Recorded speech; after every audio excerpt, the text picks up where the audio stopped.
Telegram में आके कहने लगते हैं भाई होल्ड दिस डोंट सेल, अभी जो और जाएगा खुद ही सेल कर रहे होते हैं। यहाँ पे 30 लाख तो बर्बाद ही गया ना सिर्फ लिस्ट करवाने का। जब 30 लाख की अगर वो मार्केटिंग करेगा तो जहां पे 300 करोड़ इन्वेस्ट हो जाएगा।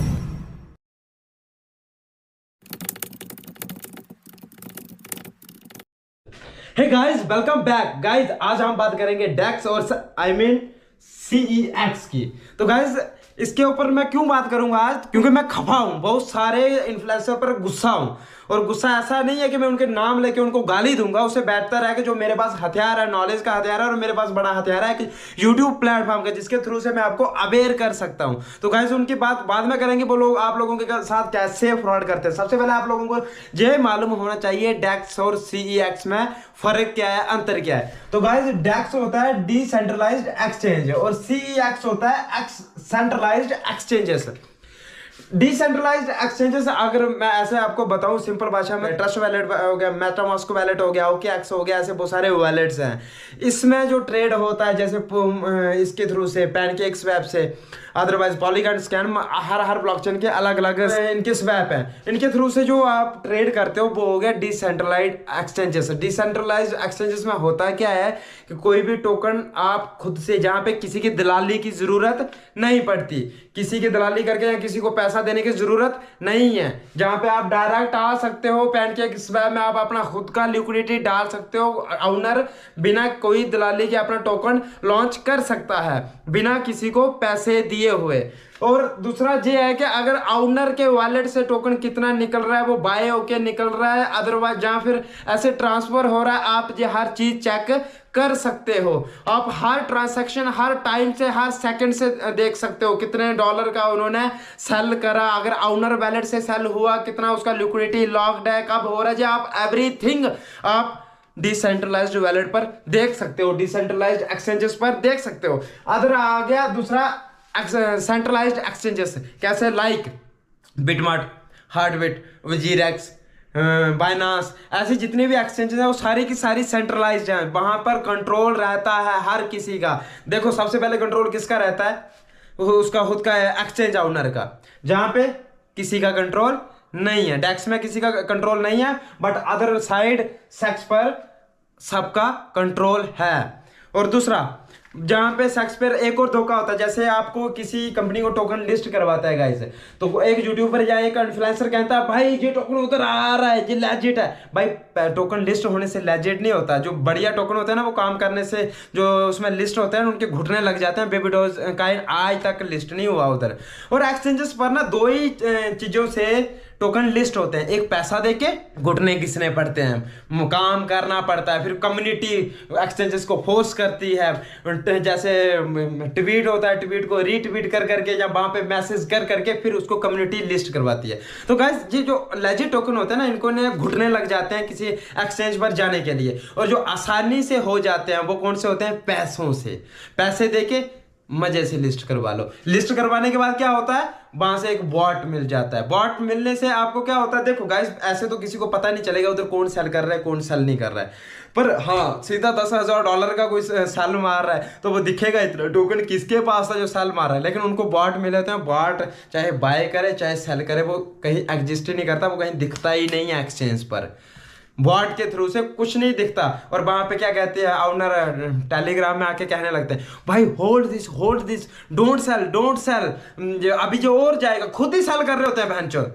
वो खुद से वो सेल करते हैं। और आप क्या कहोगे, मैं कहूंगा मैंने तो सेल नहीं किया, पर मैं भी ग्रुप में जाके कहूंगा मत करो सेल, आपको लगेगा दूसरा कर रहा होगा क्योंकि बंदा तो एक तो है नहीं है उसके पीछे। और जो सेंटर एक्सचेंजेस पर लोग जाते हैं उनके पास ऑलरेडी टोकन्स होते हैं उन्हीं के थ्रू से, और वो जाएगा जब एक्सचेंज पर तो सेल करने के लिए जाएगा ना, उधर से कम्युनिटी कहां से आएगी। अब दूसरा कहते हैं कि उधर कम्युनिटी बहुत होती है एक्सचेंजेस पर। गाइस ऐसा नहीं है। 10% कम्युनिटी, अगर पूरे ब्रह्मांड से आप क्रिप्टो कम्युनिटी उठा लो 5% उनके पास होगी, लेकिन डिसेंट्रलाइज्ड पर हर किस्म की कम्युनिटी, पूरी कम्युनिटी आपको मिलती है।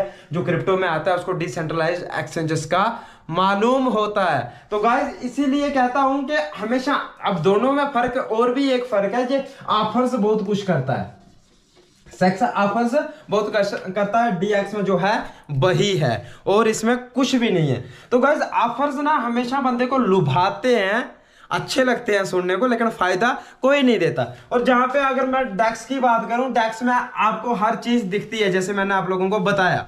गाइस एक्सचेंज पर जाने का पता क्या होता है ना, सिर्फ एंटरटेन करता है ओनर, कोई भी ओनर एंटरटेन करता है, वो वहां पे भी छापने के लिए जाता है, उसको काम धंधा नहीं करना होता।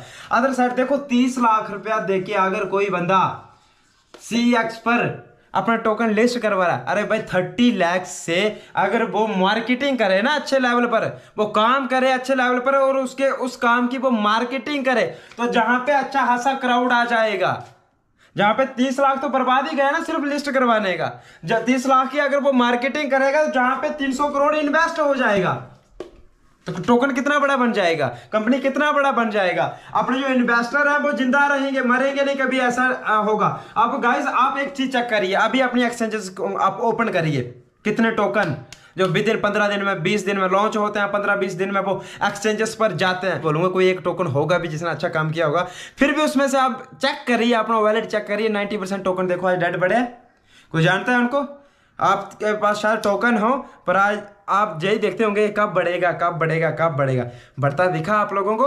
नहीं दिखा। वो गाइस सिर्फ एक पैसा छापने की मशीन बना लेते हैं इसको एक्सचेंजेस पर, और जो लंबी रेस के घोड़े होते हैं ना वो DEX पर ही रहते हैं। DEX पर क्यों रहते हैं? क्योंकि DEX पर हर ट्रांसैक्शन आपको दिखती है, और जो बढ़िया कंपनी होगी वो DEX से कभी जानबूझकर खुद से नहीं कहेगी कि मेरे को CEX पर जाना है।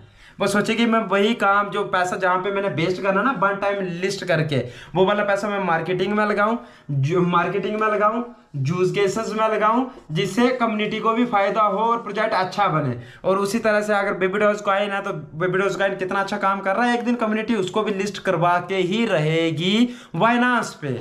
गाइज इन द एंड मैं यही कहना चाहूंगा, अगर आप किसी भी नए टोकन में ट्रेड करते हो, किसी इमोशंस के साथ उसके साथ जुड़े हो, बंदा कोई इमोशन से जुड़ता है, कोई उसमें कुछ खास चीज देखती है, उस वजह से उस टोकन में जुड़ता है। अगर आप किसी टोकन के साथ जुड़े हो तो उसको कभी फोर्स मत करो, या इसके लिए कभी मत बोलो कि एक्सचेंज पर जाओ, टोकन को एक्सचेंज पर लेके आओ, क्योंकि एक्सचेंज पर लाएगा तो वो नुकसान करेगा, आपका ही पैसा उठा के वो एक्सचेंज को देगा डायरेक्ट 20-25-30 लाख रुपए, और उसको लिस्ट करवा लेगा। और ये 20-25-30 लाख रुपए ना, ये चुल्लू भर पानी में डूब मरने वाली जो एक्सचेंजेस होती है ना, वो वाली लेती है इतना इतना पैसा। उससे बेटर है हमेशा अगर कोई प्रोजेक्ट के साथ आप जुड़े हो, वो अच्छा काम कर रहा है, उसको बोलो और ज्यादा अच्छा काम करे, और ज्यादा यूज केसेस लाने की सोचे। वहां पे ही आपको क्या है यार, आप एक्सचेंजेस में क्या करते हो? स्टैकिंग करते हो, डिसेंट्रलाइज पर हो जाती है, हर काम डिसेंट्रलाइज एक्सचेंजेस पर भी हो जाता है। लेकिन कुछ इन्फ्लुएंसर में ना आप एक हवा बना दी और आप लोगों के दिमाग में कीड़ा बना दिए। तो हमेशा किसी को CEX पर जाने के बजाय उसको बोलो कि हमेशा अपना अच्छा काम करे, अपने नए यूज केसेस लाए। तो गाइस आप लोगों को समझ आ गया होगा कि DEX और CEX में क्या है। मैंने आपको आसान भाषा में बता दिया, मैंने आपको कोई पॉइंट आउट करके या कोई रट्टा मार के नहीं बताया। तो गाइस अगर आप चैनल पर नए हो तो आग लगा दो, सब्सक्राइब बटन को दबा के राख बना दो। बाय बाय, टेक केयर, जय हिंद।